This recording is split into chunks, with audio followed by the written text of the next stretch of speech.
stop versioning your Docker Compose file. Well, it turns out we don't have to do that anymore. When you write your Docker Compose file in YAML, you usually put the version right at the top, and we don't have to do that anymore. That's actually kind of nice, although kind of weird. Usually these kinds of things are, well, the Docker file itself, the main primary Docker file, whenever you're writing a Docker file for an image, you don't have to version that. So why would we version? Well, I mean, with the version, that seems like it's fine.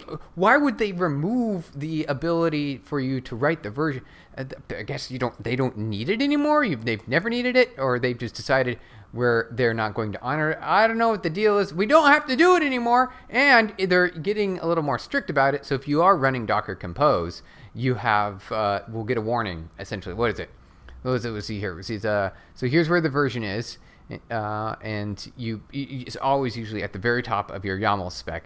And if you attempt to build Docker Compose up, it will warn you saying version is obsolete. Well, I guess we don't need to do that anymore.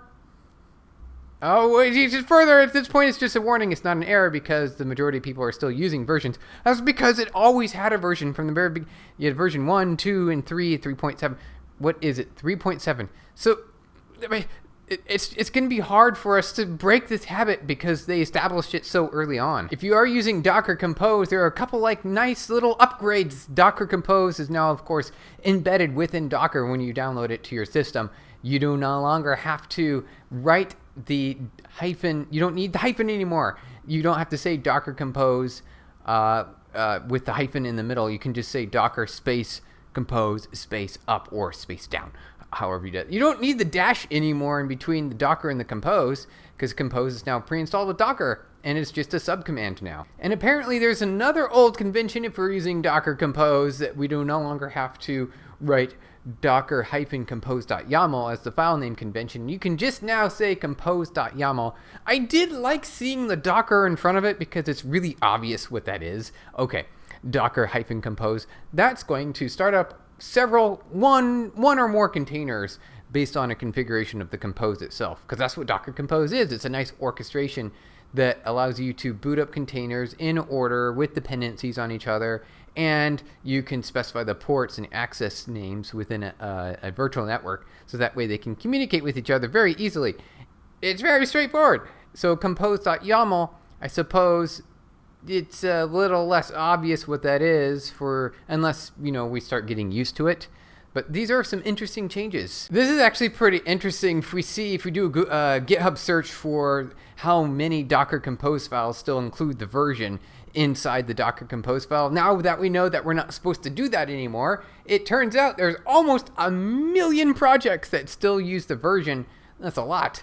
That means that we have a long way to go before everyone kind of removes the version. Obviously, it's still there for backward compatibility in older versions of the software.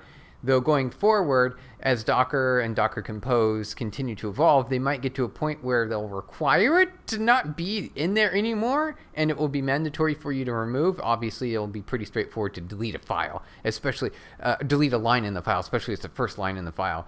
Though, what is this? It says 9. Ooh, can't zoom in on that.